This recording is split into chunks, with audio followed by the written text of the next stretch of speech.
கிறிஸ்தியசுக்குள் மிகவும் அன்பான சகோதர சகோதரிகளே, உங்கள் யாவருக்கும் நமது ஆண்டவரும் இரட்சகருமாகிய இயேசு கிறிஸ்துவின் பரிசுத்த நாமத்தினாலே அன்பையும் வாழ்த்துக்களையும் தெரிவித்துக் கொள்கிறேன். தேவனுடைய பிரதான கிருபையினாலே தேவன் நம்மை கண்மணி போல காத்து இந்த மாலை வெளியிலே அவருடைய சத்திய வசனங்களை நாம் தியானிக்கும்படியாய் கிருபை செய்த நம்முடைய பிதாவாகிய தேவனுக்கு நமது ஆண்டவராகிய இயேசு கிறிஸ்துவின் நாமத்தில் நம் நன்றியும் துதி சோத்திரங்களை நாம் எடுத்துக்கொண்டு இந்த நாளுக்கான வேத பாடத்துக்குள்ளாக நாம் கடந்து செல்வோம். அன்பான சகோதர இன்று தினத்தில் நாம் நினைவு கூறுதலின் தியானத்தின் பாடமாக நாம் படிக்க இருக்கின்ற பாடமானது இயேசு கிறிஸ்துவின் கடைசி வாரம். இயேசு கிறிஸ்துவின் கடைசி வாரம், the last week of Jesus Christ என்ற ஒரு தலைப்பின் கீழே நம்ம இன்றைக்கு நம் பாடத்தை பார்க்க இருக்கின்றோம். The last week of Jesus Christ, அதாவது அன்புக்குரிய சகோதரர்களே, இயேசு கிறிஸ்துவுடைய அந்த கடைசி வாரத்தின் நிகழ்வுகளை நம்ம என்ன செய்ய போகிறோம், இன்றைக்கு நம்ம நினைவுக்கு கொண்டு வர போகிறோம். இயேசுடைய அந்த கடைசி வாரத்துடைய நிகழ்வுகள் மிக முக்கியமானதாக இருக்குது இல்லைங்களா அன்பான சகோதரர்கள், இல்லைங்களா? அந்த கடைசி வாரம் அந்த அந்த கடைசி வாரம் நடந்த நிகழ்வுகள் மிக மிக முக்கியமான நிகழ்வுகளாக அநேகரால் இது பார்க்கப்படுகிறது. அநேக கிறிஸ்தவர்கள், அநேகமாக வேத மாணவர்கள் கூட நாம் பார்க்கும்போது இந்த கடைசி வாரத்தை மிக முக்கியத்துவப்படுத்தி அதை இந்த காலகட்டங்களில் தானிப்பது மிக மிக மிக ஒரு வழக்கமாக இருக்குது. அதை தான் நம்ம இன்றைய தினத்தில் கூட நம்ம பார்க்க போகிறோம். கடைசி வார நிகழ்ச்சிகள் என்னெல்லாம் நடந்தது, அந்த வாரத்தில் நடந்த நிகழ்ச்சிகள் மற்றும் அதில் நமக்கான பாடங்கள் என்னென்ன பாடங்களை நாம் இதிலிருந்து நாம் கற்றுக்கொள்ளலாம் என்பதை குறித்து இன்றைய பாடத்தில் நாம் பார்க்க போகிறோம். பிரியமானவர்களே, இயேசு கிறிஸ்து அந்த கடைசி வாரத்துடைய முதல் நாள், அதாவது சனிக்கிழமை முடிந்து ஞாயிற்றுக்கிழமை ஆரம்பமாகும். யூதர்களுடைய ஒரு நாள் எப்போ ஆரம்பிக்கும் அப்படின்னு பார்க்கும்போது சாயங்காலம் 6 மணிக்கு மேலே. அதனால் அவருடைய லாஸ்ட் வீக் பார்க்கும்போது வாரத்தின் முதல் நாள் எதுன்னு பார்த்தீங்கன்னா சண்டே ஈவினிங், அதாவது சாட்டர்டே முடிஞ்சு சண்டே ஆகுது ஆரம்பிக்கும். சண்டே ஆரம்பிக்கக்கூடிய அந்த தினம் எந்த தினமாக இருந்துச்சு, அன்றைக்கு என்ன நடந்தது என்று சொல்லி வேத வசனங்களை நம் அடிப்படையாக கொண்டு நாம் பார்க்கும்போது அது மார்த்தாள் மரியாளுடைய வீட்டில் ஆண்டவருக்கு ஒரு விருந்து அங்கே நடந்ததாக நம்ம பார்க்கிறோம். அன்புக்குரியவர்களே, அங்கு நடந்த நிகழ்ச்சிகளை ஒரு மேலோட்டமாக நம்ம என்ன பண்ணுவோம், நம்முடைய நினைவுக்கு கொண்டு வந்து அதிலிருந்து நமக்கான பாடங்கள் என்ன என்பதை நாம் பண்ணலாம், நம்ம தெரிந்து கொள்ளலாம். வாசிக்கலாம். வசனம் யோவான் 12ஆம் அதிகாரம் 1வது வசனத்தை நம்ம வாசிக்கலாம். யோவான் 12ஆம் அதிகாரம் 1ஆம் வசனம். பஸ்கா பண்டிகை வர 6 நாளைக்கு முன்னே இயேசு தாம் மரணத்திலிருந்து எழுப்பின லாசரு இருந்த பெத்தானியாவுக்கு வந்தார். பிரியமானவர்களே, பஸ்கா பண்டிகை வர 6 நாளைக்கு முன்னே, 6 days before the passover என்று சொல்லி இதை பார்ப்போம். பிரியமானவர்களே, இது எப்போ அப்படின்னு பார்க்கும்போது, அதாவது அவங்களுக்கு ஓய்வு நாள் முடிந்து ஞாயிற்றுக்கிழமை என்ன ஆகுது, ஆரம்பமாகுது. முதலாவது இரவு வரும், அப்புறம் தான் பகல் வரும். எப்பவுமே பைபிள் கேலண்டர் பிரகாரம் பார்க்கும்போது சாயங்காலமும் விடியற்காலமாகி முதலாம் நாள் ஆயிற்று. ஆதியாகமத்தில் வாசிக்கிறீங்களா? சாயங்காலம் முதல்ல வரும், அப்புறம் ஒரு நாளுடைய ஆரம்பம் எதுன்னு கேட்டிங்கன்னா ஈவினிங் அண்ட் மார்னிங் அப்படின்னு சொல்லி பைபிளுடைய நம்ம பார்க்குறோம். அது நம்ம ஆதியாகமம் 1ஆம் அதிகாரத்திலே அந்த 7 நாட்களை குறித்து சொல்லும்போது என்ன சொல்லப்பட்டிருக்குது, சாயங்காலமும் விடியற்காலமாகி முதலாம் நாள் ஆயிற்று. அப்போ இந்த சாயங்காலம், அதாவது ஞாயிற்றுக்கிழமையுடைய ஆரம்பம் என்று நாம் பார்க்கிறோம். ஓய்வு நாள் முடிந்து ஞாயிற்றுக்கிழமை ஆரம்பம். அன்றைக்கு ஆண்டவராகிய இயேசு கிறிஸ்துவுக்கு அங்கே ஒரு ராவிருந்து செய்யப்பட்டது. இங்கே நான் வாசிக்கும்போது இயேசு எங்கே வந்தார்னா, லாசரு இருந்த பெத்தேனியாவுக்கு வந்திருந்தார். பெத்தேனியாவை குறித்து நாம் பார்க்கும்போது பிரியமானவர்களே, அது எருசலேம்லேருந்து ஒரு 2 மைல் தூரத்தில் இருந்த ஒரு சின்ன கிராமம். அங்கே தான் மார்த்தாலும் மரியாளும் அங்கே இருந்தாங்க. அவங்களுடைய சகோதரன் தான் இந்த லாசரு. அங்கே ஆண்டவர் இயேசுக்கு ஒரு ராவிருந்து ஏற்பாடு செய்யப்பட்டிருந்து வழக்கம் போல மார்த்தால் பணிவிடை செய்தாள் என்று நாம் பார்க்கிறோம். அந்த சமயத்தில் மரியாள் அங்கே மிக மிக ஒரு ஒரு பெரிய காரியத்தை அங்கே செய்தார்கள். என்னன்னு பார்த்தீங்கன்னா, நமக்கு நன்றாக தெரியும். நம்ம அநேக பாடங்களை நம்ம படிச்சிருக்கிறோம். விலையேற பெற்ற நலதம் என்னும் பரிமள தைலத்தை கொண்டு வந்து இயேசுடைய சிரசில் பூசி, அதையுடைய பாதத்தில் பூசி, அப்புறம் தன்னுடைய தலைமுறையினால துடைத்ததான அந்த நிகழ்ச்சி அங்கே நடந்தது. அங்கே இதை பார்த்த சீசர்கள் சில பேர் விசனம் அடைந்தார்கள். சில பேர் இது வீண் செலவு, இது என்னத்திற்கு என்று சொல்லி மரியாளுடைய செயலை அநேகர் என்ன செஞ்சாங்க, அவமதித்தார்கள். இன்னும் சில பேர் இதை என்ன செய்திருக்கலாம், இதை அதிக விலைக்கு விற்று இதை தரித்திற்கு கொடுத்திருக்கலாம் என்று சொல்லி யூதா சொன்ன விஷயத்தை கூட நாம் பார்ப்போம். ஆனால் அங்கே ஆண்டவர் இயேசு கிறிஸ்து மரியாள் செய்த செயல் என்ன பண்ணாரு, அங்கே பாராட்டினாள். என்ன பாராட்டு மரியாள் அங்கே பெற்றுக்கொண்டாங்கன்றது நம்ம அநேக வசனங்களை படிச்சிருக்கிறோம். ஒரு அவுட்லைன் மாத்திரம் பார்த்துட்டு நம்ம வேறு நிகழ்ச்சிகளுக்கு கடந்து போகலாம். அங்கே மரியாள் செய்த செயலை ஆண்டவர் என்ன செய்கிறாரு, பாராட்டுற. இவள் என்னிடத்தில் நற்கிரை செய்திருக்கிறாள், இவளை நீங்கள் என்ன செய்யாதீங்க, தொந்தரவுப்படுத்தாதீங்க, என்னை அடக்கம் பண்ணுவதற்கு இவள் என்னை முந்தி கொண்டாள் என்று சொல்லி எல்லாம் ஆண்டவர் அநேக அந்த 4 சுவிசேஷகத்திலையும் இந்த சம்பவத்தை பற்றி எழுதப்பட்ட வசனங்களை நம்ம பார்க்கிறோம்.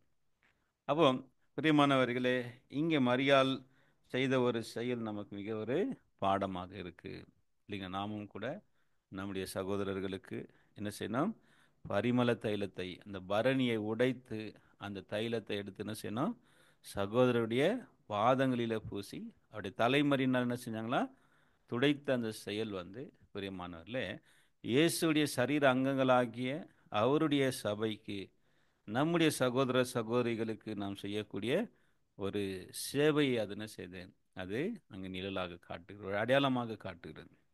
அப்போ நாமும் கூட சகோதர சகோதரிகளுக்காக ஜீவனை கொடுக்க கடனாளிகளாக இருக்கிறோம்.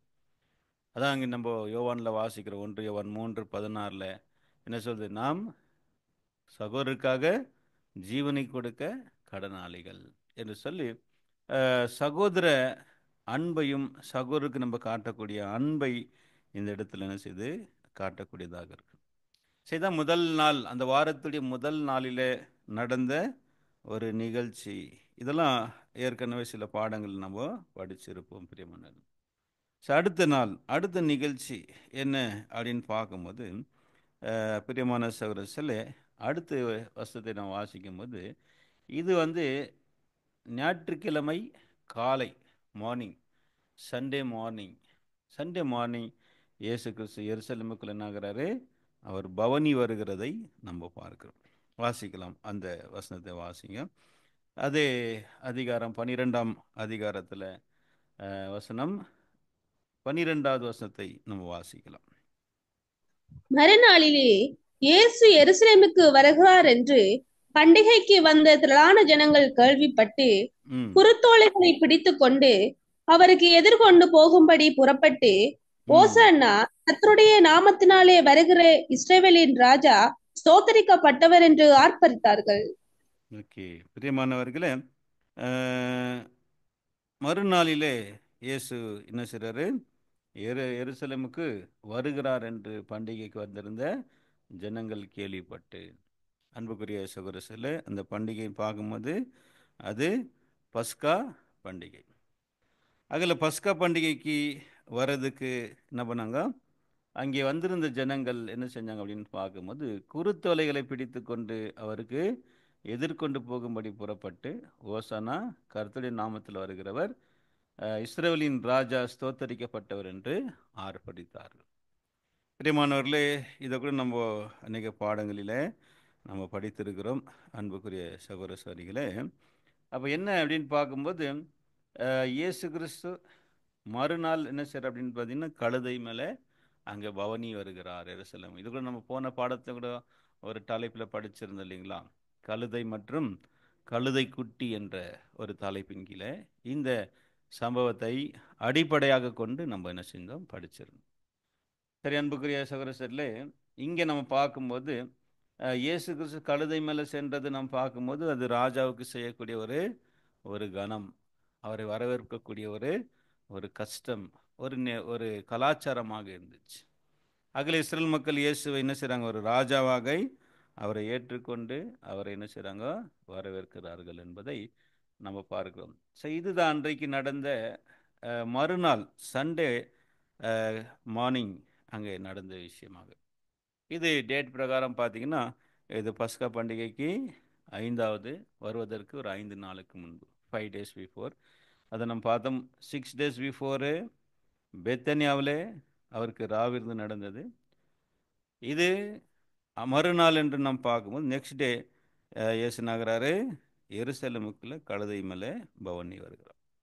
ஸோ இது நாம் பார்த்திருந்த பிரியமானவர்களே, இது ஒரு தீர்க்க தரிசனத்துடைய ஒரு நிறைவேறுதலாக இருக்கு. The fulfilment of prophecy. நம்ம போன பாடத்தில் படிச்சிருந்தோம். எந்த தீர்க்க தரிசனம் சொல்றீங்களா? யாராவது சொல்லுங்க. எந்த தீர்க்க தரிசனத்துடைய ஒரு நிறைவேறுதலாக இயேசு கழுதை மேலே அங்கே போனார் என்று சொல்லி நம்ம வாசிக்கிறோம். ஐசையாவா? போன வாரம் தான் நான் இந்த பாடம் எடுத்திருந்தேன் உங்களுக்கு. எந்த தீர்க்க தரிசனம்? சகரியா. Very good. சகரியா தீர்க்க தரிசனம். சகரியா தீர்க்க தரிசனத்தில் எந்த அதிகாரம், எந்த வசனம்? யாராவது சொல்லுங்க. 9:9. Very good, very good. பிரியமானவர்களே, 9வது அதிகாரத்தில் 9ஆம் வசனத்தில் சொல்லப்பட்ட ஒரு தீர்க்க தரிசனத்துடைய நிறைவேறுதலை அங்கே நடந்தது. சரி, நிறைய பாடங்கள் இருக்கு அன்புக்குரியவர்களே. இது நிழல் பொருளாக நம்ம பார்க்கும்போது அது இயேசுடைய 2ஆம் வருகைக்கு இயேசு ராஜாவாக வந்திருந்த இந்த சம்பவத்துக்கு அது ஒரு நிழலாக இருக்கிறது என்பதை நாம் பார்க்கிறோம். அதே நேரத்தில் பஸ்காவை அவங்க எப்போ தேர்வு செய்வாங்க? பஸ்கா ஆட்டுக்குட்டியன்னா இந்த தினத்தில் தான் தேர்வு செய்வாங்க. அதாவது பஸ்கா பண்டிகைக்கு 5 நாள் முன்பதாக, அதாவது ஆபீப் மாதம் 10ஆம் தேதி. அப்போ இயேசு கழுதை மேலே வந்த அந்த தினம் பார்த்தீங்கன்னா டேட் பிரகாரம் பார்க்கும்போது அது ஆபீப் அல்லது நீசான் மாதம் 10ஆம் தேதி இயேசு கிறிஸ்துவை அவங்க என்ன செய்கிறாங்க, தங்களுடைய மேசியாவாகவும் தங்களுடைய ராஜாவாக அவங்க ஏற்றுக்கொள்கிறார்கள். பிரியமானது, அது அந்த பஸ்காவை என்ன செய்வாங்கன்னா 10ஆம் தேதி தேர்வு செய்து 14ஆம் தேதி சாயங்காலத்தில் என்ன செய்வாங்க, அதை அடிப்பாங்க இல்லைங்களா? அந்த நிகழ்ச்சி கூட இந்த சம்பவம் என்ன இருக்குது, ஒரு நிழலாக இருக்கிறது என்று சொல்லி நம்ம பார்ப்போம். இந்த சம்பவம் படித்து பார்க்கும்போது பிரியமானவர்களே, இந்த 4 சுவிசேஷகத்தை நீங்கள் எடுத்து படிக்கலாம்.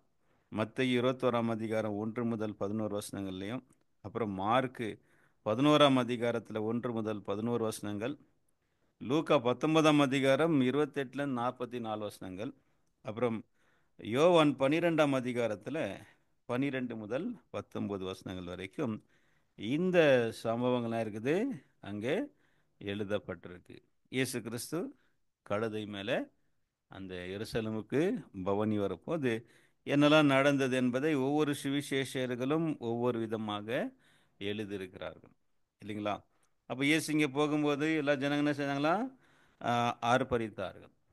அதை நம்ம போன பாடத்துலையும் பார்த்துருந்தோம். மார்க் கூட எழுதும்போது எப்படி எழுதுறாருன்னா, இயேசு கிறிஸ்து என்ன செய்தார், 2 சீஷர்களை கிராமத்துக்கு உள்ளே அனுப்பி, நீங்கள் கிராமத்துக்குள்ளே போங்க, அங்கே ஒரு கழுதையை கட்டியிருக்க காண்பீர்கள், இருவழி சந்தியில் கட்டியிருக்க காண்பீர்கள், அதை அவிழ்த்து கொண்டு வாங்கன்னு சொல்லி அனுப்பின அந்த சம்பவம் எல்லாம் இந்த 3 சுவிசேஷர்கள் என்ன பண்ணிக்கிறாங்க, இதை டீட்டெயிலாக எழுதியிருக்கிறாங்க.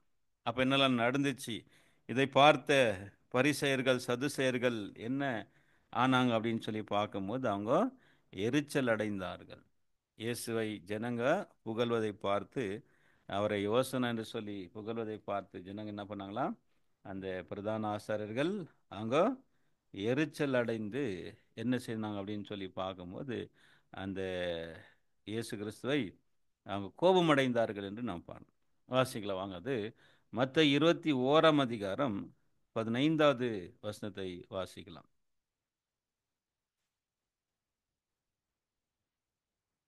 மத்தேயு 21ஆம் அதிகாரம் 15வது வசனத்தை நம்ம வாசிக்கலாம். 15th verse. 21 Matthew 21 verse 15. அவர் செய்த அதிசயங்களையும் தாவீதின் குமாரனுக்கு ஓசானா என்று தேவாலயத்திலே ஆர்ப்பரிக்கிற பிள்ளைகளையும் பிரதான ஆசாரியரும் வேதபாரகரும் கண்டு கோபம் அடைந்து அடுத்த வசனத்தை வாசிங்க. அவரை நோக்கி, இவர்கள் சொல்லுகிறதை கேட்டீரோ என்றார்கள். அதற்கு இயேசு, ஆம் கேட்கிறேன். குழந்தைகளுடைய வாயினாலும் பாலருடைய வாயினாலும் துதி உண்டாகும்படி செய்தீர் என்பதை நீங்கள் ஒரு காலம் வாசிக்கவில்லையா என்றார். பாத்தீங்களா அன்பான சகோதர சரிகளே, அப்போ இந்த நாள் அப்படின்னு பார்க்கும்போது இயேசு கிறிஸ்து கழுதை மேல அங்க எருசலேமுக்குள் போறாரு. அது தொடர்ந்து அவரு ஆலயத்துக்குள்ள போய் அங்க நடந்த நிகழ்ச்சிகள் எல்லாம் பார்த்து என்ன செய்றாரு, அங்கே அந்த ஆலயத்தை அவரு அங்கே சுத்திகரிக்கிற ஒரு வேலை கூட அங்கே நடக்குது. சரி, அப்போ இதை பார்த்த பிரதான ஆசிரியர்களுக்கு என்னானது, அவங்க கோபம் அடைந்தார்கள். அதனால அவரை பார்த்து சொல்றாங்க, இவர்கள் சொல்லுகிறதை கேட்கிறோ அப்படின்னு சொல்லும் போது ஆண்டவர் இதுக்கு ஒரு தீர்க்க தரிசன வசனத்தை என்ன பண்றாரு, அங்கே கோட் பண்றார். அது சங்கீதம் 8வது சங்கீதம் 2வது வசனத்தை தான் ஆண்டவர் அங்கே சொல்லி இந்த விஷயத்தை சொல்றார்.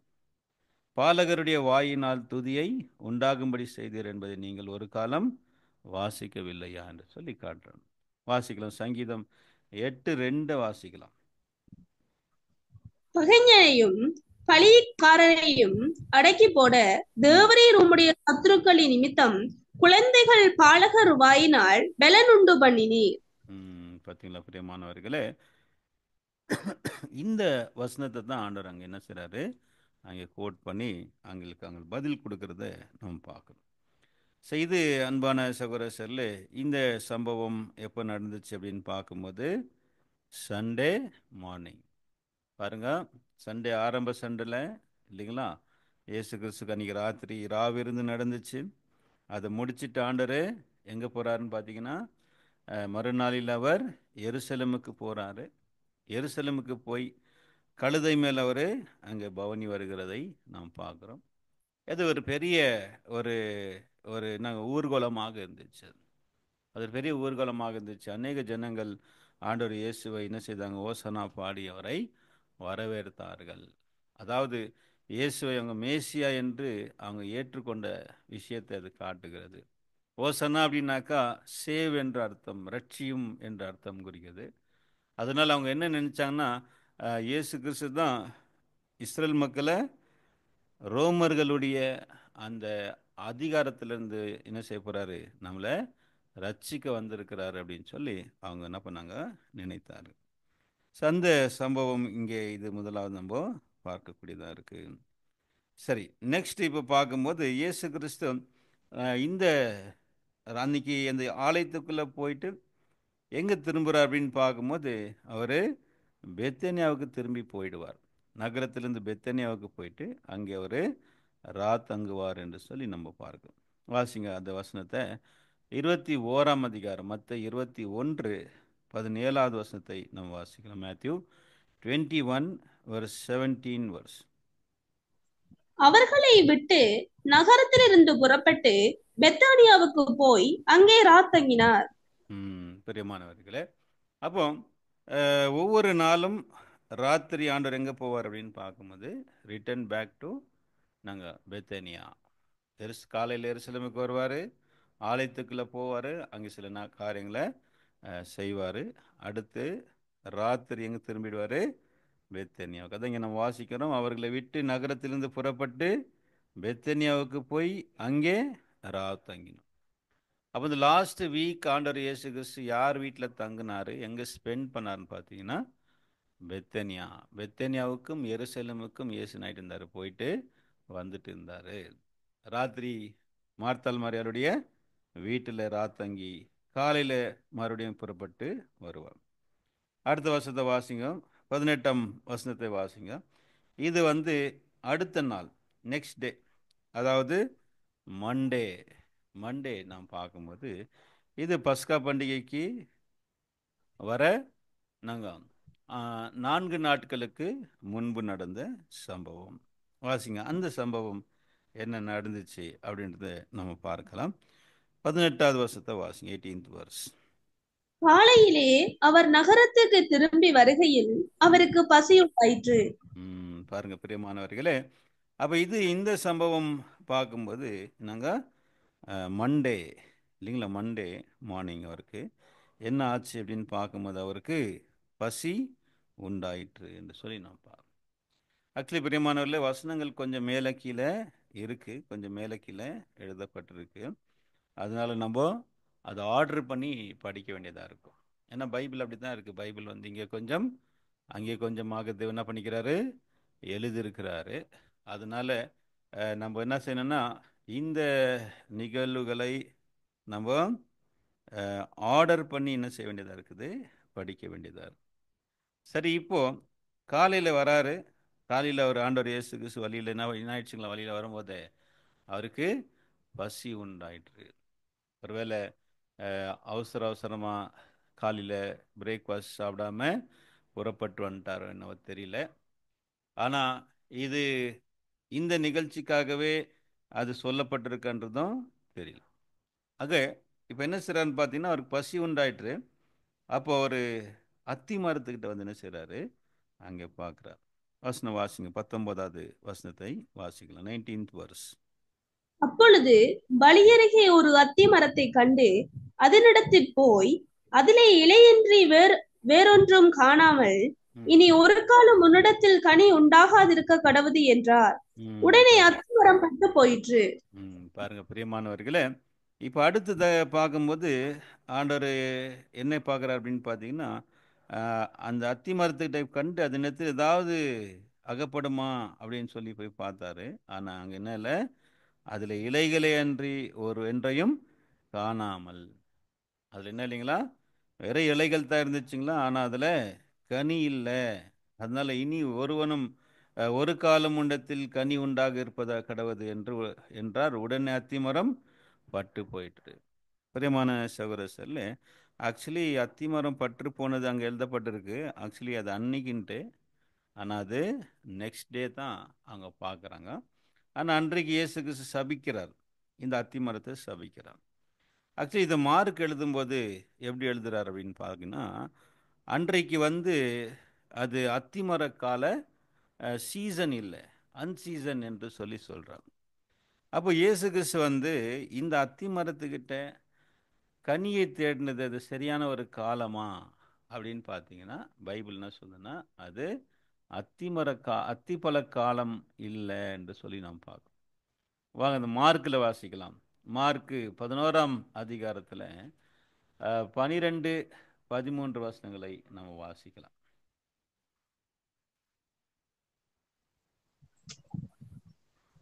மறுநாளிலே அவர்கள் பெத்தானியாவில் இருந்து புறப்பட்டு வருகையில் அவருக்கு பசி உண்டாயிற்று.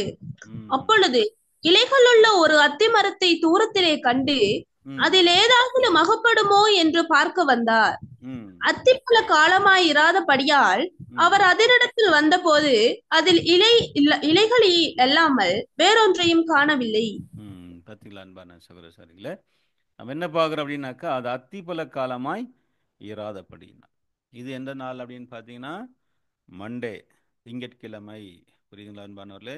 ஞாயிற்றுக்கிழமை ஆண்டரு கழுது மேலே பவனி வந்தது பார்க்குறோம். அடுத்து அதை முடிச்சுட்டு ராத்திரி எங்கே போயிட்டார்னா பெத்தனியாவுக்கு போய் அங்கே தங்கினார். மறுநாள் காலை அவர் என்ன செய்கிறாரு, பெத்தனியாவிலிருந்து புறப்பட்டு வருகையில், இல்லைங்களா, 12ஆம் வசனம் மார்க் 11:12 சொல்லுது, அவர் பெத்தனியாவிலிருந்து புறப்பட்டு வருகையில் அவருக்கு பசி உண்டாயிற்று.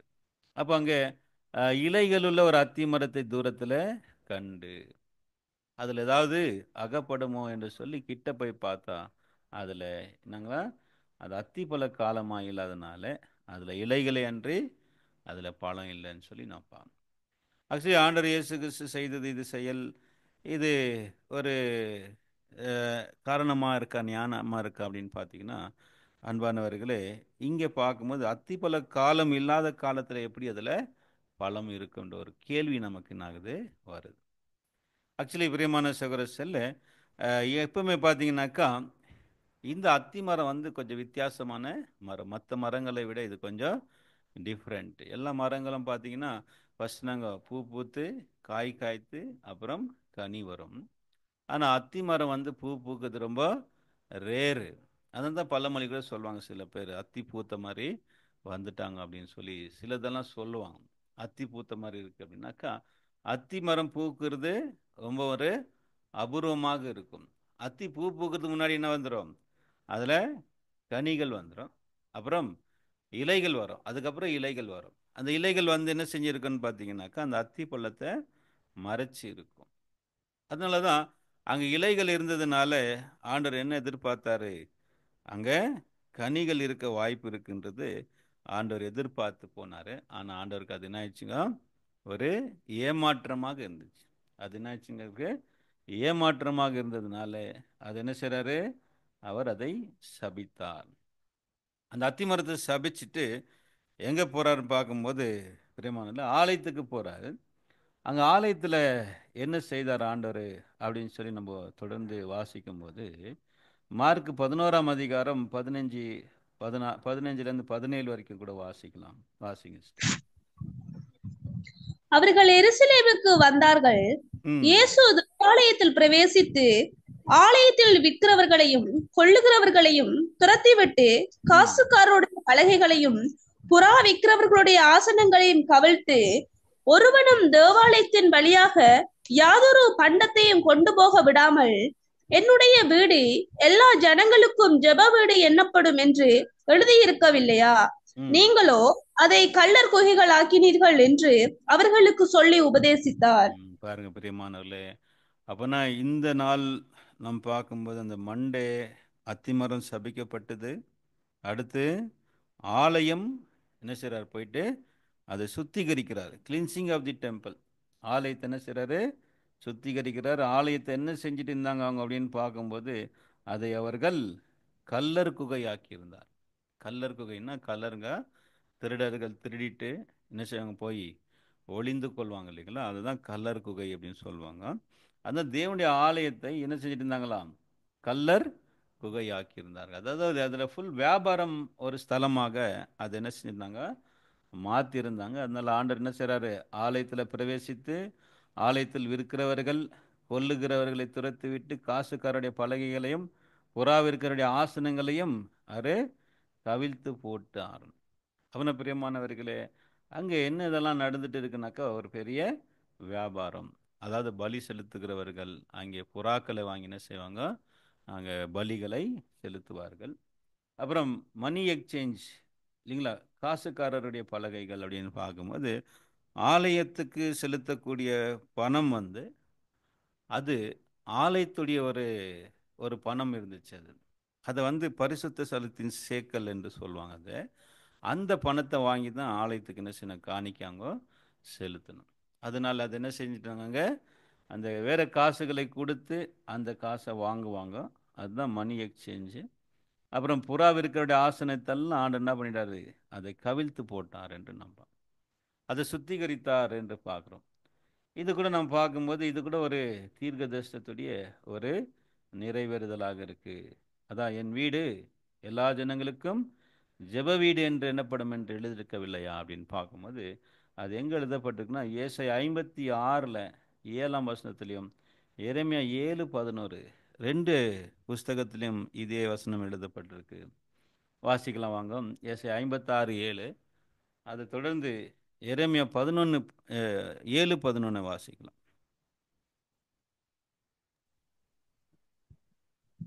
நான் என் பரிசுத்த பர்வதத்துக்கு கொண்டு வந்து என் ஜெப வீட்டிலே அவர்களை மகிழ பண்ணுவேன்.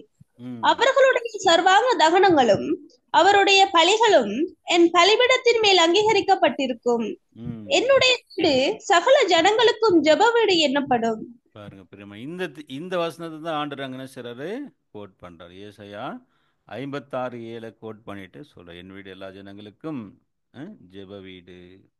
எரேமியா 7:11 வாசிக்கலாம். ஜெரேமியா 7:11 படிங்க. பாஸ்டா படிங்க. எரேமியா 7ஆம் அதிகாரம் 11ஆம் வசனத்தை வாசிக்கலாம்.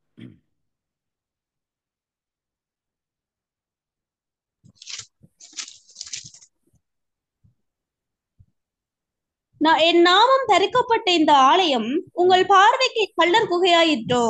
இதோ நானும் இதை கண்டேன் என்று கர்த்தர் சொல்லுகிறார். பார்த்தீங்களா பிரியமான, இந்த கள்ளர் குகை என்ற ஒரு வார்த்தையை நாம் பார்க்கும்போது அதில் இந்த தினத்தில் ஆண்டவர் செய்த வேலை என்ன அப்படின்னு நம்ம பார்க்கும்போது என்னங்க? ஆலயத்தை சுத்திகரிக்கிறார்.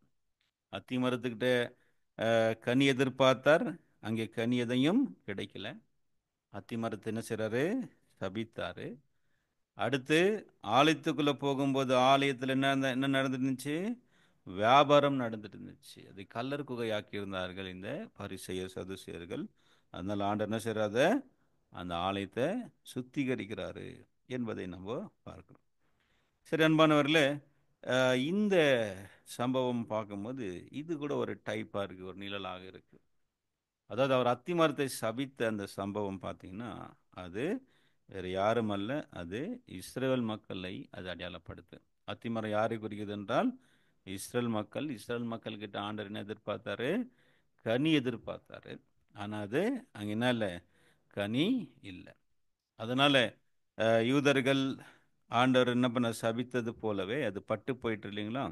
அதே போலவே யூதர்கள் உலகம் முழுவதும் சிதறடிக்கப்பட்டார்கள். கிபி 70 அவங்க சிதறடிக்கப்பட்ட அந்த ஒரு நிகழ்வு தான் இந்த அத்திமரம் குறிக்கிறது. அத்திமரத்தை அவர் சபித்தது, அத்திமரம் பற்று போன விஷயம் இஸ்ரேல் மக்களை ஆண்டவர் சிதறடித்தது, அவங்க மேலே வந்த சாபத்தை குறிக்கிறது என்பதை நாம் பார்க்கிறோம்.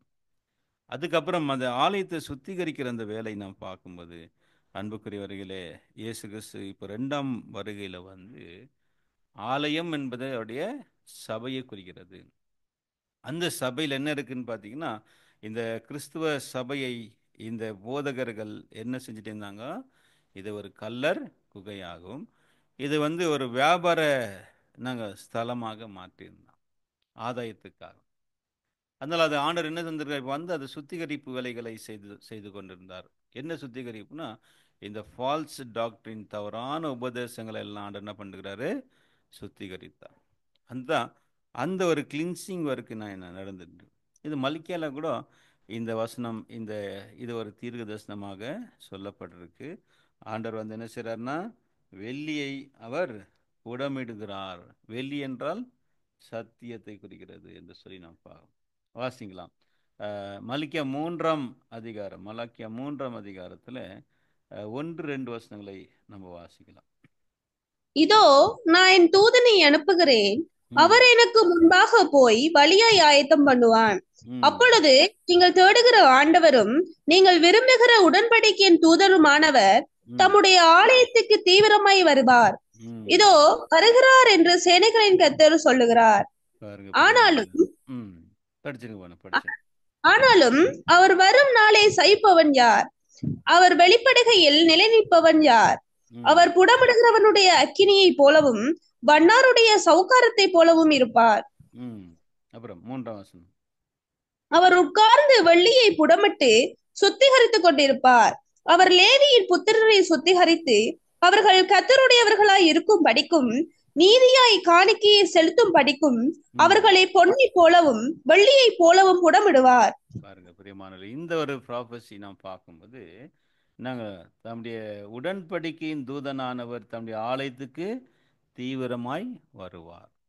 என்ன செய்வாராம் அப்படின்னு பார்க்கும்போது, அவர் உட்கார்ந்து வெள்ளியை புடமிட்டு சுத்திகரித்து கொண்டார்.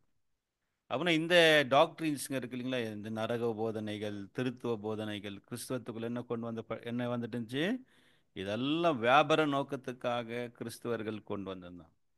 அதான் இந்த பேர் சபை போதகர்கள், போப்பு மற்றும் இந்த ரோமன் கேத்தலிக் சபையின் இந்த ஃபாதர்ஸுங்க, பிரீஸ்டுங்கெல்லாம் என்ன பண்ணாங்க? தங்களுடைய ஆதாய நோக்கத்துக்காகத்தான் நரக போதனைகள் இதெல்லாமே எதுக்காகனாக்கா, மக்களை பயமுறுத்தி அதன் மூலமாக தங்களுக்கு ஆதாயத்தை அங்கே என்ன பண்ணாங்க? அவங்க சம்பாதித்தாங்க. பாவ மன்னிப்பு பத்திரிக்கை நீங்கள் வாங்கணும், இல்லைன்னா நீங்கள்லாம் நரகத்துக்கு போயிடுவீங்க, நரகத்தில் அங்கே அக்னியில் நித்தியத்துக்கு வேதனைப்படுவீங்க, இப்படியெல்லாம் நிறைய சித்திரவதைகளை பற்றியெல்லாம் சொல்லி மக்கள் என்ன பண்ணாங்க? பயமுறுத்தி. அதிலிருந்து தப்பிக்கணும்னா நீங்கள் பாவ மன்னிப்பு பத்திரிக்கைகளை வாங்கணுன்றலாம் இந்த மாதிரி நிறைய போதனைகள் அவங்க செய்திருந்தாங்க. அப்போ இந்த உடன்படிக்கையின் தூதன் என்று சொல்லக்கூடிய நமது ஆண்டவர் இயேசு கிறிஸ்து ஆலயத்துக்குள்ளே இப்போ என்ன செஞ்சிருக்கிறாரா? அதை வெள்ளியை சுத்திகரித்துக்கோ. வெள்ளினாக்கா பைபிளில் சத்தியத்தை குறிக்கிறது. அதை நீங்கள் நம்ம படித்து கொண்டிருக்கிற சத்தியமெல்லாம் நாங்கள் சுத்திகரிக்கப்பட்டிருக்குதுன்றது நம்பா. ஸோ இந்த சம்பவம் பார்க்கும்போது பிரியமானல்ல என்னைக்கு நடந்துச்சுன்னா என்னைக்கு பார்த்துருக்குறோம்? மண்டே இல்லைங்களா? மண்டே என்ன நடந்துச்சு வேலைன்னாக்கா ஒரு கிளின்சிங் ஒர்க். அத்தி மரத்தை சபித்தது, அது தொடர்ந்து ஆலயத்தை சுத்திகரித்த சம்பவம் என்றைக்கு நடந்திருக்கு? திங்கட்கிழமை, அதாவது பஸ்கா பண்டிகைக்கு 4 நாளுக்கு முன்பு, 4 days before the Passover.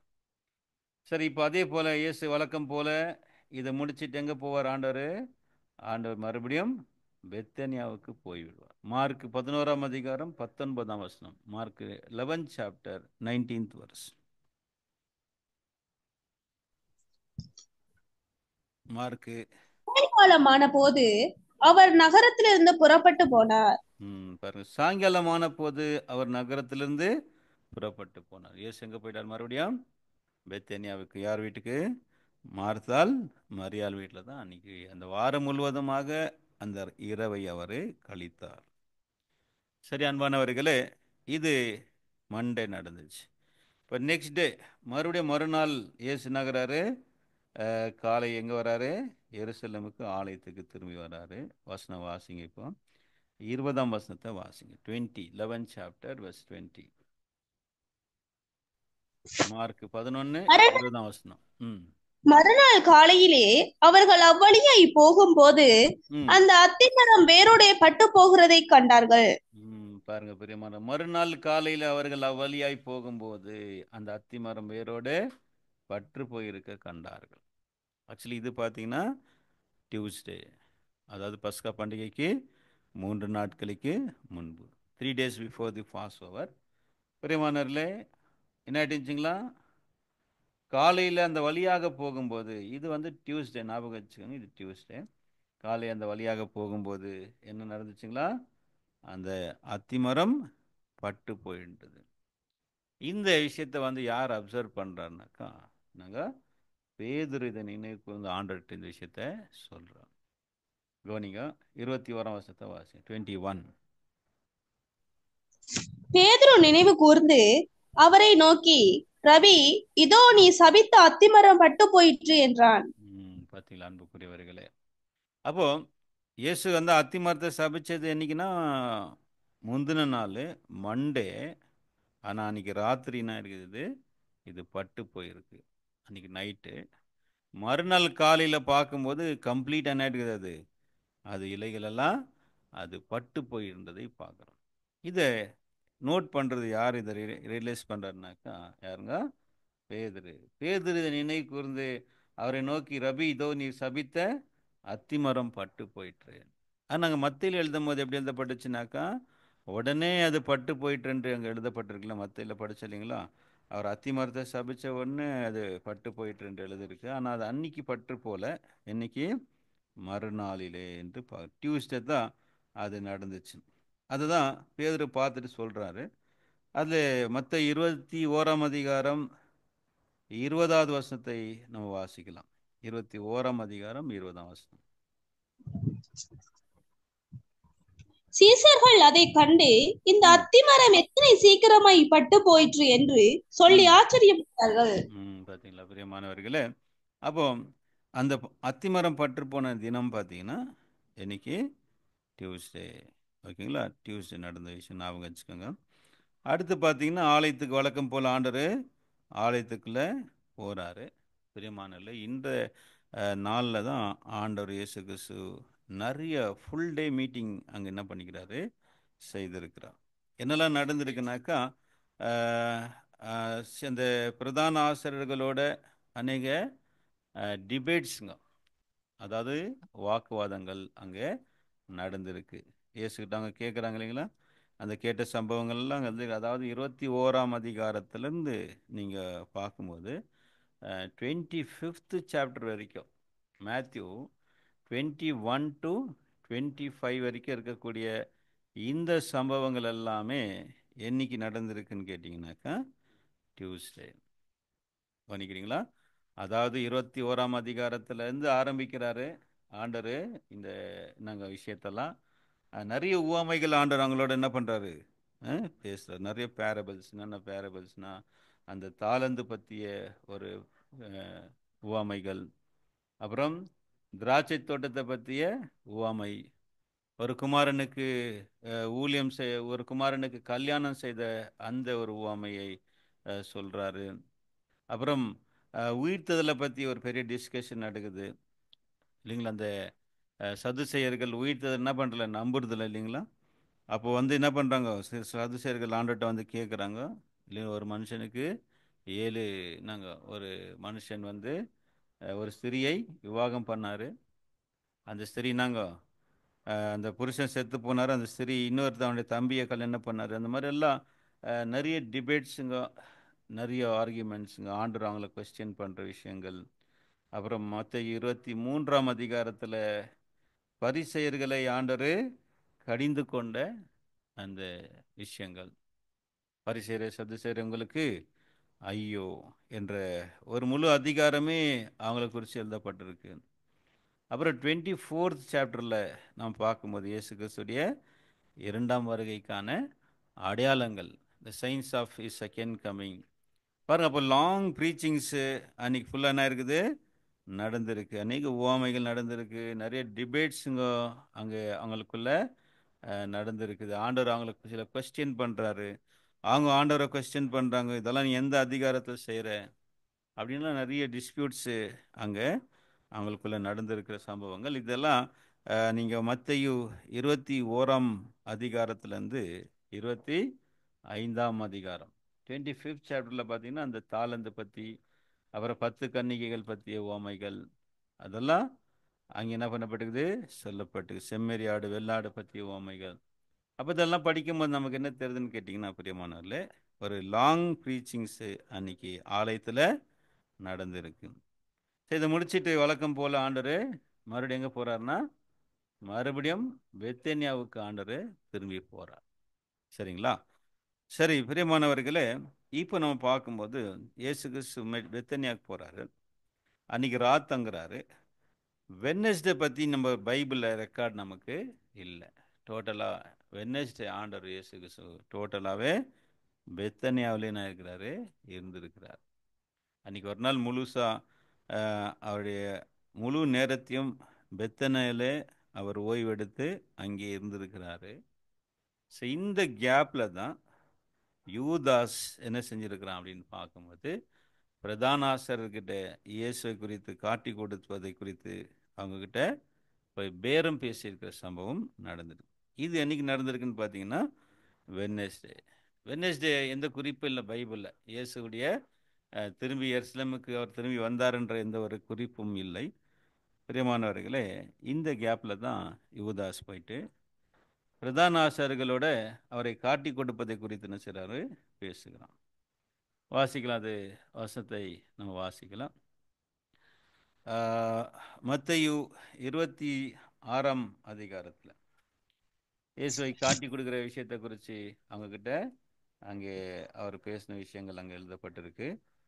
மத்தேயு 26ஆம் அதிகாரத்தில் 14ஆம் வசனத்தை நம்ம வாசிக்கலாம். 14th verse. அப்பொழுது 12 ஒருவனாகிய யூதாஸ் காரியோத்து என்பவன் பிரதான ஆசாரியனிடத்துக்கு போய், நான் அவரை உங்களுக்கு காட்டி கொடுக்கிறேன், நீங்கள் எனக்கு என்ன கொடுக்கிறீர்கள் என்றான். அவர்கள் அவனுக்கு 30 வெள்ளிக்காசை கொடுக்க உடன்பட்டார்கள். பார்த்தீங்களா பிரியமானவர்களே, அடுத்த வசனத்தை வாசிங்க.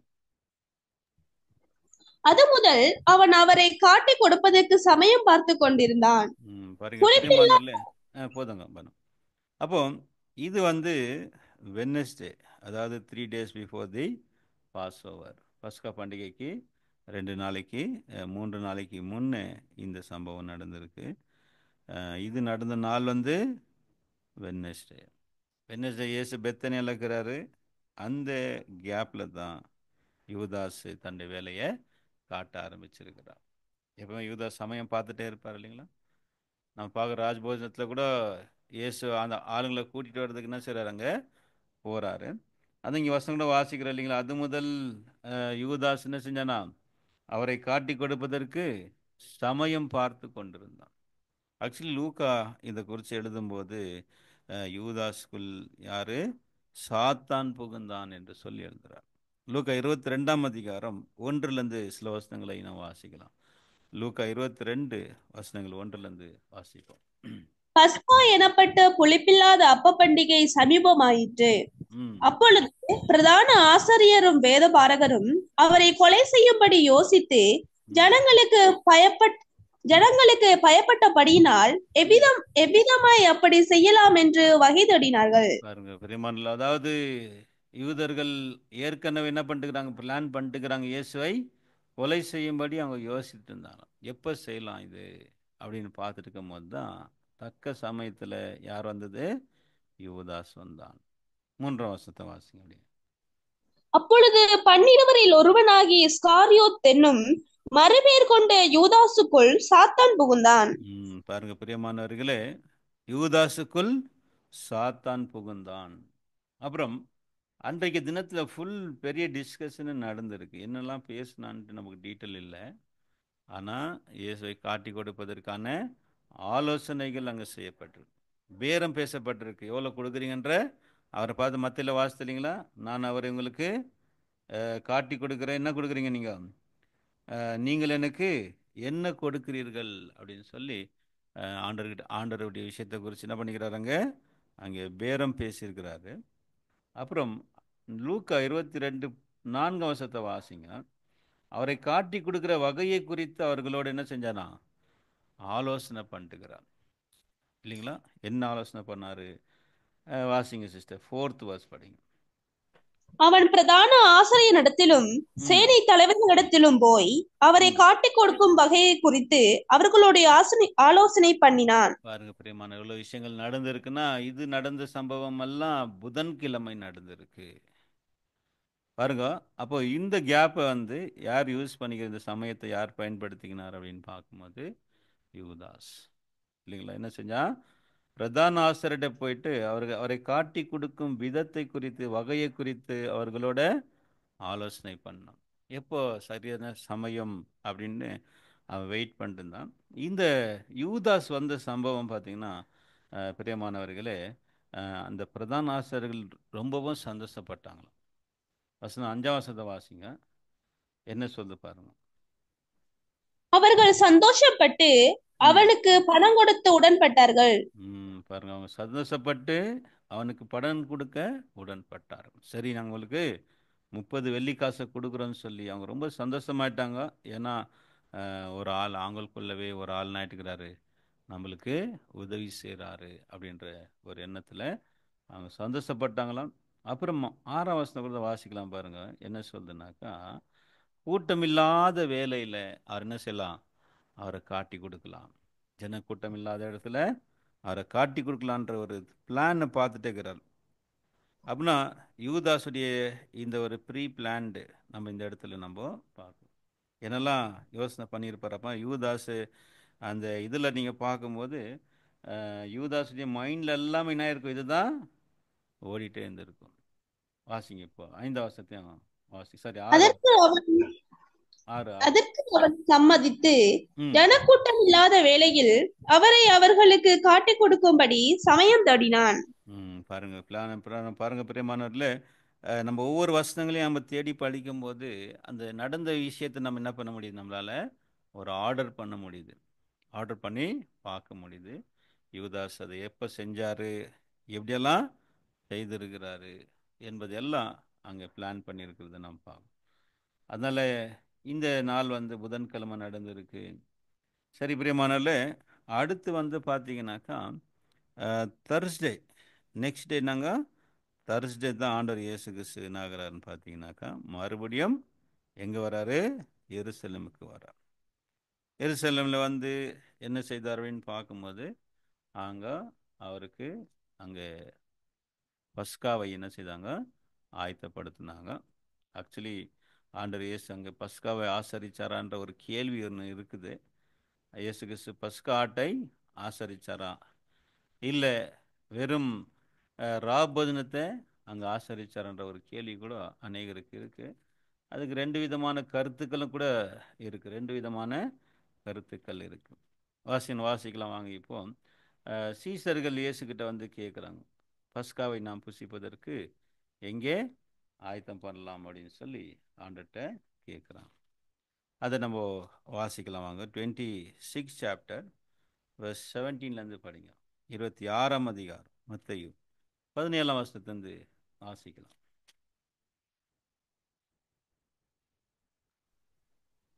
26 சாப்டர் வெர்ஸ் 17 படிங்க.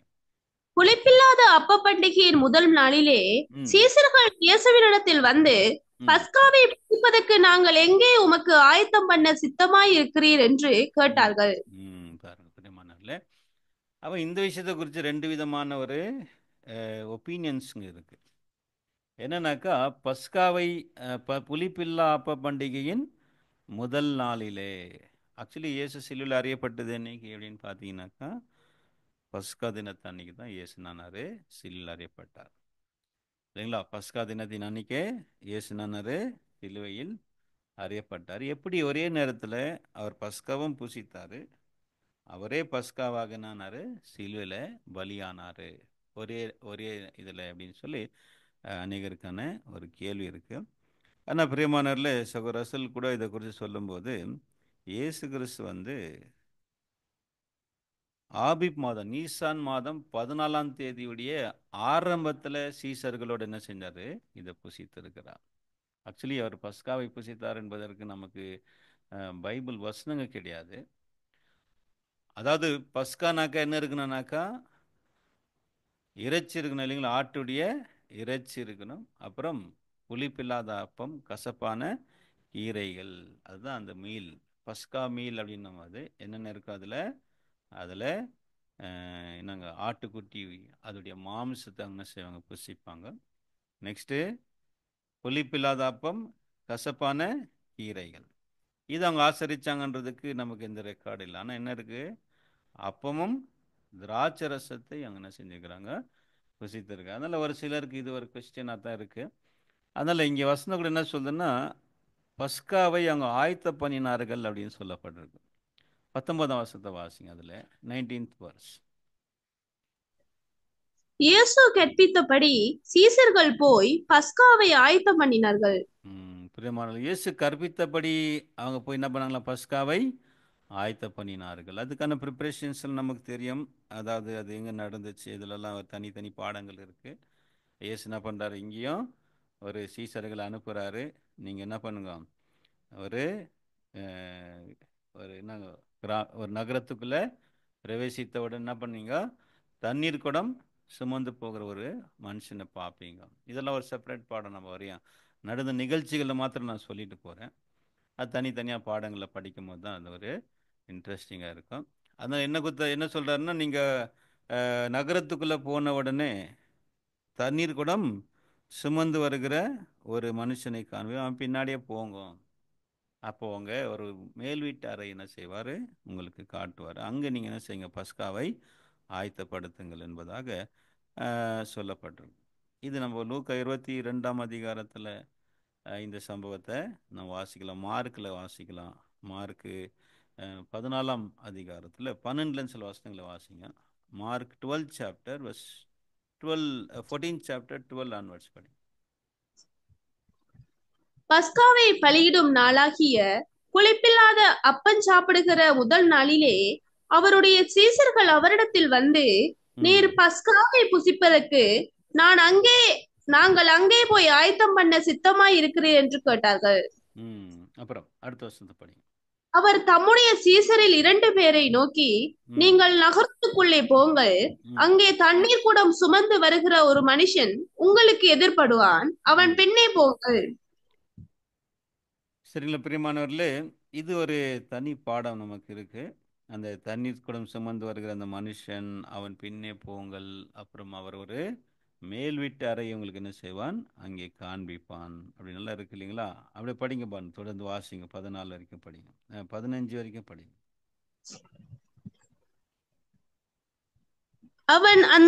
அவன் எந்த வீட்டுக்கு பிரவேசிக்கிறானோ அந்த வீட்டு எஜமானை நீங்கள் நோக்கி, நான் என் சீசரோடு கூட பஸ்காவை புசிக்கிறதற்கு தகுதியான இடம் எங்கே என்று போதகர் கேட்கிறார் என்று சொல்லுங்கள்.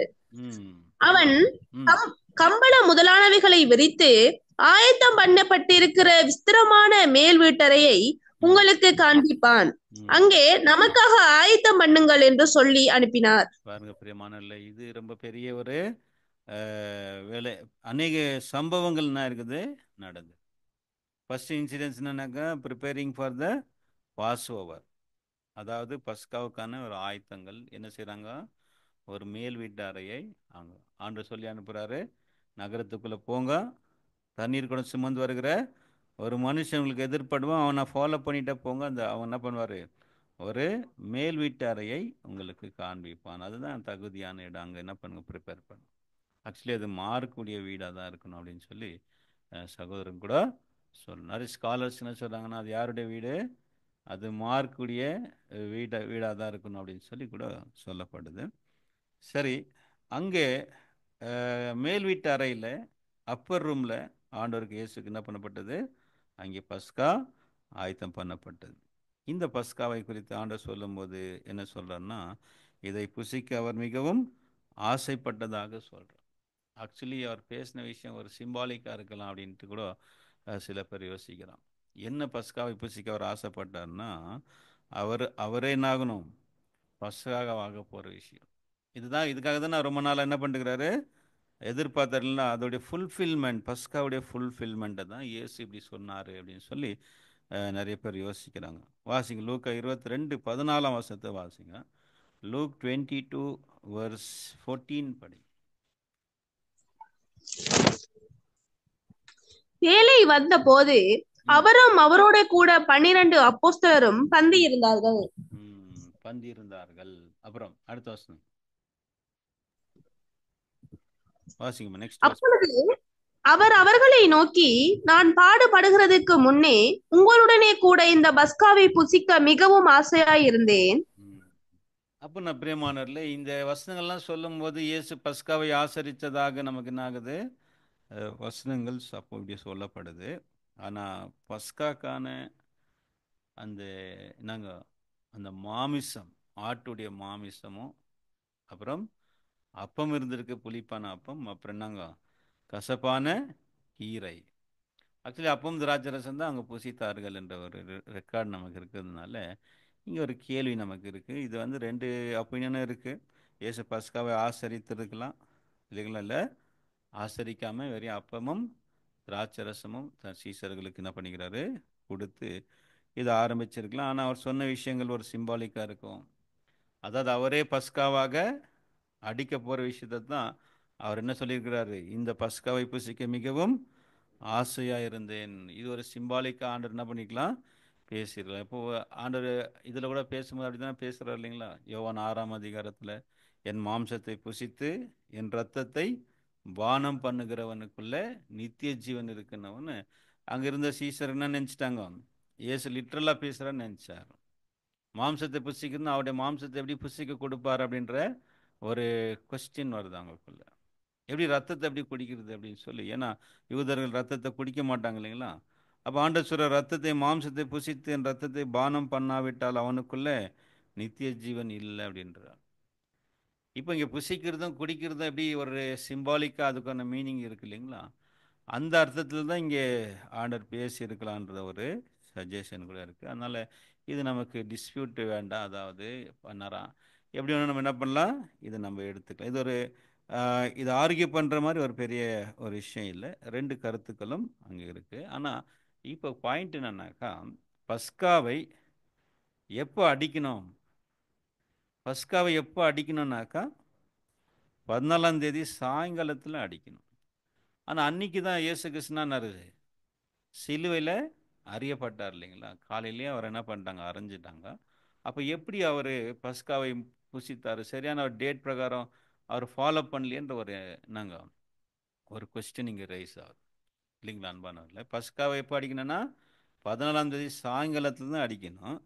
ஆனால் இயேசு கிறிஸ்து அதை எப்போ புசித்தார்னு சொல்லியிருக்குனாக்கா ஆரம்பத்தில் 13 முடிஞ்சு 14 ஆரம்பிக்குது. ஆக்சுவலி 14ஆம் தேதியுடைய முடிவில் தான் என்ன பண்ணோம், அதை அடிக்குவாங்க.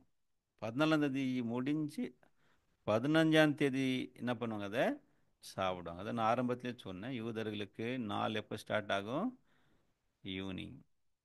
அதுதான் பைபிளை நீங்கள் படிக்கிற முதலாம் அதிகாரத்தில் ஆதியாகமத்தில் ஃபஸ்ட்டு சாயங்காலம் வரும், அப்புறம்தான் காலை வரும். அது சாயங்காலமும் விடியற்காலமாகி முதலாம் நாள் ஆயிற்று. ஃபஸ்ட்டு ஈவினிங், ஒரு டேவுடைய ஆரம்பம் வந்து ஈவினிங் தான் இல்லைங்களா? அது அப்புறம் தான் மார்னிங்.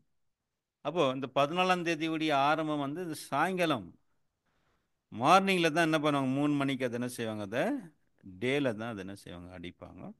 அதனால் இயேசு கிறிஸ்து வந்து அதை புசித்த அந்த நேரம் அந்த தேதி பிரகாரமே இல்லையே அப்படின்ற ஒரு கொஸ்டின் வருது. அதனால இயேசு கிறிஸ்து பஸ்காவை தான், இந்த ராபோஜனத்தை தான் என்ன பண்ணிக்கிறார், தன் சீசரோட அவர் புசித்து இருக்கிறார் என்ற ஒரு கொஸ்டின் என்ன பண்ணுறாங்க, சொல்லக்கூடியதாக இருக்கு. சரி பிரியமானவர்களே, இந்த சம்பவம் பார்க்கும்போது இயேசு தன்னுடைய சீசரோட என்ன செய்கிறாரு, இந்த ராபோஜனத்தை அங்கே நிறுவுறார் இல்லைங்களா? The institution of the lord's supper எலெக்ஷனாங்க. அந்த அப்பர் ரூம் அதில் ஒரு தனி பாடம் இருக்குது. நெக்ஸ்ட்டு ஆண்டர் என்ன செய்கிறார், அன்றைக்கி இது வந்து வேலைக்கிழமை நடந்துட்டுருக்கிற விஷயங்கள், வேலைக்கிழமை ரொம்ப பெரிய நிறைய விஷயங்கள் ஆகுது நடக்குது. முக்கியமான விஷயத்தை ஆண்டர் என்ன பண்ணுறாரு, ஆரம்பிக்கிறாரு. அப்பமும் திராட்சரசம் தன்னுடைய சீசரோடு கூட ஒரு கர்த்தருடைய ராபோஜனத்தை ஆண்டவர் அங்கே நிறுவுறாரு. அது நிறுவுறதுக்கு முன்னதாக இன்னொரு முக்கியமான சம்பவம் நடக்குது. ராபோஜனத்தை அவர் ஆரம்பிக்கிறது முன்னாடி ஒரு சம்பவம் நடக்குது இல்லைங்களா? இந்த சம்பவத்தை ஒரே ஒருத்தர் என்ன பண்ணுறது குறிப்பிட்டு எழுதுகிறார். மற்ற 3 சுவிசேஷகர்கள் அது என்ன பண்ணல, எழுதலை. ஒரே ஒருத்தர் என்ன பண்ணுறாரு, எழுதுறாரு, யோவான்.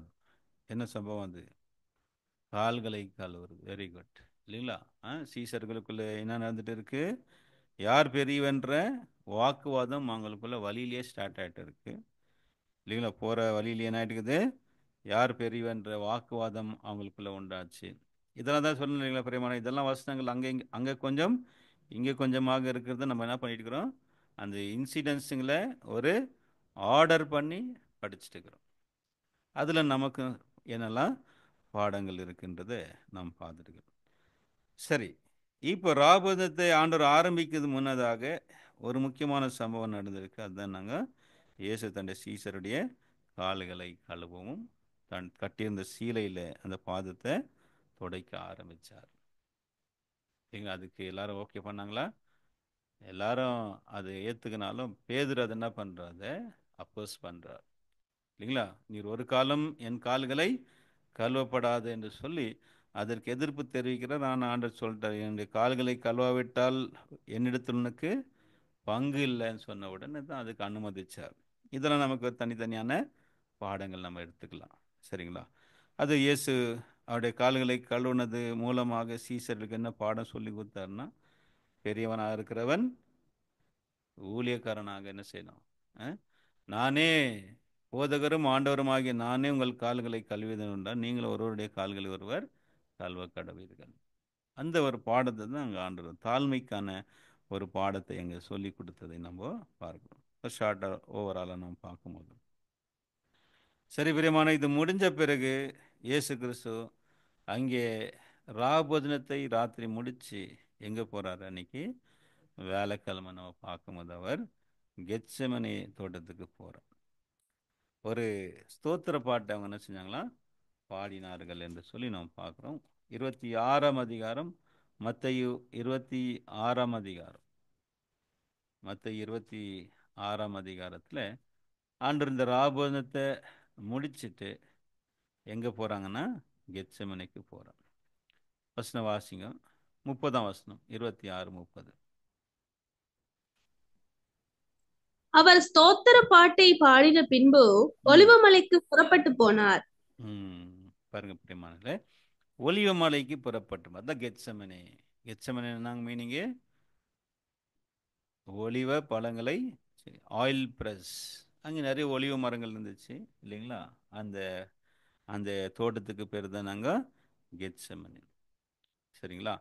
சரி பிரியமானவர்களே, அவர் ஒலிவ மலைக்கு புறப்பட்டு போனார் என்று சொல்லி நம்ம என்ன செய்கிறோம், நாம் பார்க்குறோம். ஸோ அது அந்த இடத்த வந்து யூதாஸ் வந்து அதை என்ன பண்ணியிருந்தார், அதை அறிந்திருந்தார். இயேசு கிறிஸ்து இது ஃபஸ்ட்டு முறை அல்ல, கெத்செமனைக்கு போகிறது இது முதல் முறை அல்ல. அநேக முறை தன்னுடைய சீசரோடு எங்கே போயிருக்கிறாரு, கெத்செமனைக்கு போய் இளைப்பாறுவார். கொஞ்சம் அங்கே போயிட்டு அங்கே ரிலாக்ஸ் பண்ணுறதுக்காக ஆண்டவர் எப்பவுமே பிஸியாக இருப்பார். அதனால வரங்க போகிறவங்க வியாதியஸ்தர்கள் இவங்களெல்லாம் நம்ம ஆண்டவர் நிறைய கூட்டம் அவர் பின்னாடி இருந்துச்சு இல்லைங்களா. அதனால ஆண்டவர் தன்னை இளைப்பாறுவதற்காக எங்கே போவார்னா கெத்செமனிக்கு தான் போவார். 18ஆம் அதிகாரம் 1ஆம் வசனத்தை வாசிங்க. யோவான் 18ஆம் அதிகாரம் 1ஆம் வசனத்தை நம்ம வாசிக்கலாம். யோவான் 18 வசனம் 1-2 வாசிங்க. இயேசு இவைகளை சொன்ன பின்பு தம்முடைய சீடருடனே கூட கெதரேன் என்னும் ஆற்றுக்கு அப்புறம் போனார். அங்கே ஒரு தோட்டம் இருந்தது. அதிலே அவரும் அவருடைய சீசரும் பிரவேசித்தார்கள். இயேசு தம்முடைய சீசருடனே கூட அடிக்கடி அங்கே போயிருந்தபடியினால் அவரை காட்டிக் கொடுக்கிற யூதாசும் அந்த இடத்தை அறிந்திருந்தான். பார்த்தீங்களா பிரியமானவர்களே, அதை நம்ம பார்த்து இதில் கூட நிறைய பாடம் நம்ம படித்தோம் இல்லைங்களா. போன இதில் கூட நம்ம படித்தேன் இல்லைங்களா.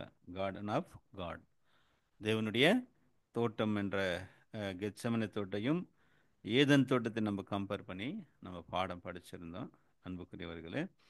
ஆகல இப்போ இயேசு கிறிஸ்து கெத்செமனைக்கு போகிறார் இல்லைங்களா. இதெல்லாம் இன்னைக்கு வியாழக்கிழமை நைட்டு, தர்ஸ்டே நைட்டு இந்த சம்பவம்லாம் நடக்குது. ராபோதத்தை முடிச்சுட்டு எங்கே போகிறாருன்னா, அதுக்கு முன்னாடியே ராபோதம் நடந்துட்டு இருக்கிற நேரத்திலேயே யூதாஸ் ஆயிட்டார். அங்கேருந்து கிளம்பியாச்சு இல்லைங்களா. ஆண்டவர் சொல்லி அனுப்பிச்சிட்டார் இல்லைங்களா, நீ செய்கிறத சீக்கிரமாக செய் அப்படின்னு சொல்லி அவர் உடனே அங்கேருந்து கிளம்பி போகிறார். சீசருங்க அதான் நினச்சிக்கினாங்க, ஆண்டவர் ஏதாவது பண்டிகைக்கு ஏதாவது வாங்க சொல்லியிருப்பார் அப்படின்னு நினச்சிக்கினாங்க இல்லைங்களா. கடைசி வரைக்கும் யூதாஸ் ஆண்டவர் என்ன பண்ணல, வெளிப்படையாக அவரை சொல்லலை, இவர் தான் என்னை காட்டி கொடுப்பார் அப்படின்னு சொல்லி அவங்களுக்கு தெரியல. சஸ்பென்ஸாகவே இருந்துச்சு. இயேசுக்கு மட்டும்தான் தெரியும், அப்புறம் யூதாஸுக்கு தெரியும்.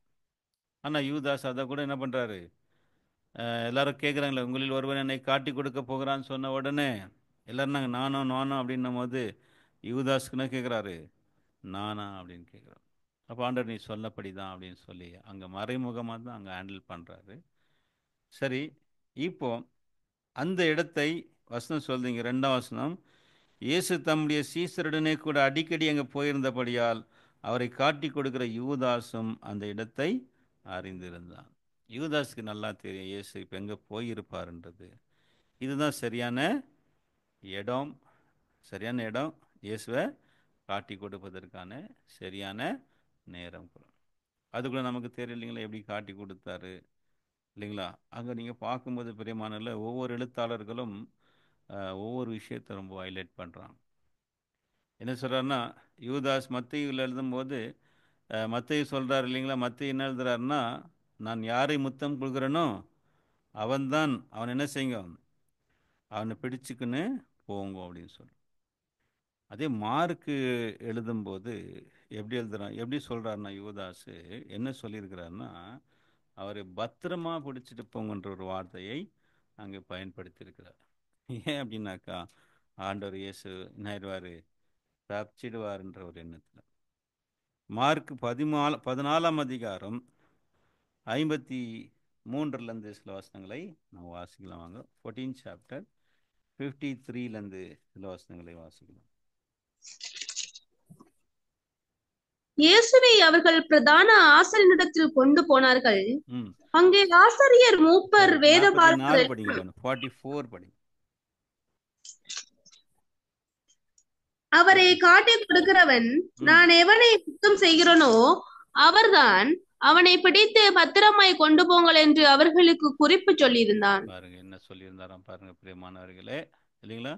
அதான் 2 பேர் ரொம்ப முக்கியமானவங்க இல்லைங்களா, யூதாஸ் அப்புறம் பேதுரு இல்லைங்களா. பேதுரு கூட ஆண்டவர் என்ன பண்ணாரா, அவரை மறுதளித்தது இல்லாமல் அவரை சபிக்கவும் சத்தியம் பண்ணவும் தொடங்கி.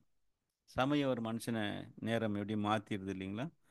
சரி நண்பானவர்களே, அதில் யூதாஸ் என்ன சொல்லிக்கிறாருங்களா, நான் யாரை முத்தம் செய்கிறனோ அவன்தான், அவனை பிடித்து பத்திரமா கொண்டு போங்க, விட்டுறாதீங்க அப்படின்னு சொல்கிற ஒரு எண்ணத்தில் மார்க் இதை இப்படி என்ன பண்ணுறாரு, எழுதுறான் இல்லைங்களா. அன்பானவர் சகோதர சரிகளே, இதெல்லாம் நம்ம பார்க்கும்போது இதெல்லாம் ஒரு ப்ராஃபஸி ஃபுல்ஃபில்மெண்ட்டு இல்லைங்களா? யூதாஸ் பற்றி நம்ம பார்க்குறோம் இல்லைங்களா? அவர் இயேசுக்கு என்ன இருந்தார்? பிராண சிநேகிதன் இல்லைங்களா? முத்தத்தினால காட்டி கொடுத்தார் என்று சொல்லி நம்ம என்ன செய்கிறோம், நம்ம பார்க்குறோம். சரி, இது அன்னைக்கு வேலைக்கிழமை நைட்டு கெத்செமலேல நடந்தது. அதுக்கப்புறம் நமக்கு நன்றாக தெரியும், அவர் என்ன பண்ணுறாங்க, சீசர்கள் அவரை அந்த சேவர்கள் அவரை பிடித்து அங்கிருந்து விசாரணைக்கு கொண்டு போகிறாங்க. அது ராத்திரி, அன்னைக்கு ராத்திரி வேலைக்கிழமை நைட்டு என்ன நடக்குது அப்படின்னு நாம் பார்க்கும்போது, பிரியமானவர்களே, அங்கிருந்து அண்ணா என்பவனிடத்துக்கு கொண்டு போகிறாங்க. அங்கே என்னங்குது, அங்கே விசாரணைகள் நடக்குது. அது 18ஆம் அதிகாரம் 12ஆம் வசனம் யோவானில் நம்ம வாசிக்கிறோம். அவரை பிடித்தவர்கள் அவரை முதலாவது அண்ணா என்பவனிடத்திற்கு கொண்டு போனாங்க. அங்கே அண்ணா வந்து சில விசாரணைகளை செய்கிறாரு. அதுக்கப்புறம் அங்கேருந்து யார்கிட்ட அனுப்புகிறாங்க? அங்கேருந்து காய்ஃபா கிட்ட அனுப்புகிறாங்க. அங்கே இயேசுவை குறித்து என்ன நடக்குதுன்னா, அங்கே சில விசாரணைகள் நடக்குது. பொய் சாட்சிகளை தேடுறாங்க. அவரை காட்டி கொடுக்கறதுக்கு, அவரை தண்டிக்கிறதுக்கான பொய் சாட்சிகள் தேடினாங்க. ஒரு பொய் சாட்சி கூட அகப்படவில்லை. கடைசியாக 2 பொய் சாட்சி வந்தாங்க. அதுக்கப்புறம் அவங்க இயேசுவை தேவதூஷணம் சொன்னாருன்னு சொல்லி குற்றம் சாட்டி அவர் எங்கே கொண்டு போகிறாங்க? நெக்ஸ்ட்டு பிலாத்துக்கிட்ட கொண்டு போகிறோம். இது லூக்கா 23ஆம் அதிகாரத்தில் இருக்கு. லூக்கா 23ல் இயேசு கிறிஸ்து முதலாவது அண்ணா என்பவரிடத்துக்கு கொண்டு போகப்பட்டார். அந்த அண்ணா வந்து பிரதான ஆசாரியன் காய்பாவுடைய மாமாவாக இருந்தார். அவருக்கு அடுத்து அங்கேருந்து எங்கே போகிறாருன்னா பிலாத்துக்கிட்ட போகிறாரு. சாரி, காய்பா கிட்ட. காய்பாவும் அங்கே இருந்த கூட்டத்தை இருந்த ஆலோசனை சங்கமெல்லாம் அங்கே கூடியிருந்தாங்க.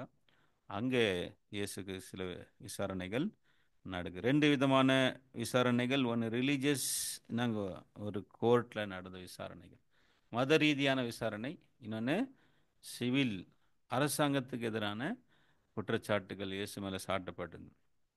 அங்கேருந்து பிலாத்துக்கிட்ட இருந்து ஏரோதுக்கிட்ட இருந்து மறுபடியும் பிலாத்துக்கிட்ட வர்றார். கடைசியாக பிலாத்து அவருக்கு என்ன பண்ணுறாரு? அவரை சிலுவையில் அறையும்படி அவரை ஒப்பு கொடுக்குறாரு இல்லைங்களா? கைகளை கழுவிட்டு.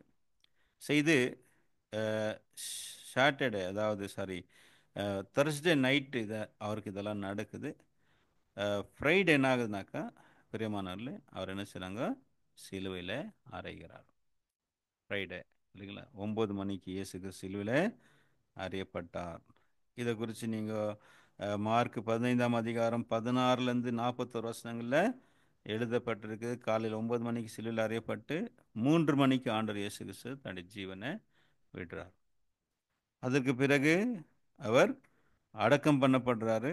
அன்னைக்கு அன்னைக்கு இயேசு கிறிஸ்து வெள்ளிக்கிழமையே அரிமத்த ஊரானாகிய யோசேப்பும் அப்புறம் நிக்கோதேமும் அவங்க இருவரால் இயேசு கிறிஸ்து சுகந்த வரங்கங்கள் வச்சு யூதர்கள் அடக்கம் பண்ணுகிற முறைமையின்படியே ஆண்டவர் வந்து யோசேப்புடைய புதிய கல்லறையில் அவரை அங்கே வைக்கிறாங்க.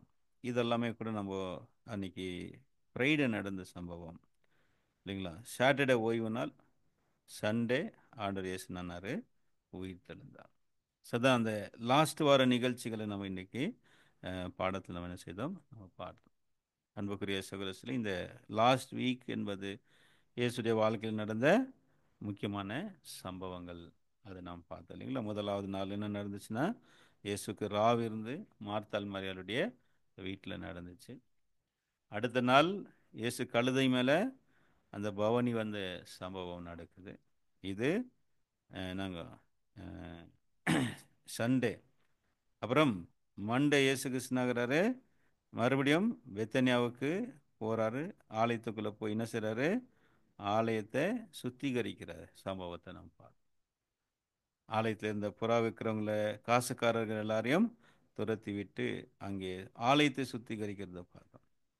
அடுத்து டியூஸ்டேனாங்க அத்திமரத்தை அவர் சபிக்கிறாரு. அது சபித்து அதனாகுது பற்று போனது இல்லைங்களா? டியூஸ்டே தான் பற்று போனது. மண்டே அதை சபிக்கிறாரு. அப்புறம் டியூஸ்டே அது பற்று போனது. டியூஸ்டே வந்து பார்த்திங்கன்னா ஒரு பெரிய மீட்டிங்ஸ், பெரிய ப்ரீச்சிங், பேரபிள்ஸ், நிறைய உவமைகள் சொல்லப்பட்டது. பரிசேயர் சதுசேயர்களுக்கான ஒரு ஜட்ஜ்மெண்ட்டு, இதெல்லாம் நிறைய சொன்ன விஷயங்களை நம்ம தொடர்ந்து நம்ம பார்க்கணும். வெட்னஸ்டே தான் இயேசு ஃபுல்லாக ரெஸ்ட்டில் இருந்தார். அதுக்கான எந்த குறிப்பு இல்லை. அந்த கேப்பில் தான் யூதாஸ் என்ன பண்ணிக்கிறாரு, போயிட்டு இந்த பிரதான ஆசிரியர்களோட ஆலோசனை பண்ணது, பேரம் பேசினது, அவரை காட்டி கொடுப்பதற்கான சமயத்தை அவர் பார்த்துட்டு இருந்தார். அப்புறம் தேர்ஸ்டே ஆண்டவர் ராபோன்னத்தை என்ன பண்ணுறாரு, இன்ஸ்டியூட் பண்ண சம்பவங்கள். ஃப்ரைடே ஆண்டவர் சிலுவில் அறியப்பட்டார். சாட்டர்டே ஆரம்பிக்கிறது முன்னாவே இயேசு என்னானாரு, கல்லறையில் வைக்கப்பட்டார். சண்டே ஆண்டவர் உயிர்த்தெழுந்ததை நம்ம பார்த்தோம். அன்புக்குரிய சகோதரர்களே, தேவன் தாமே இந்த வார்த்தைகளை ஆசீர்வதிப்பாராக. தேவன் சித்தமானால் அடுத்த பாடத்தில் நம்ம வேறு சம்பவங்களை நாம் பார்க்கலாம். கடைசியாக நாம் அனைவரும் ஒரு ஜெபம் செய்து இந்த கூட்டத்தை நாம் நிறைவு செய்யலாம். சகோதரர் மார்க் அவர்கள் தொடர்வார்.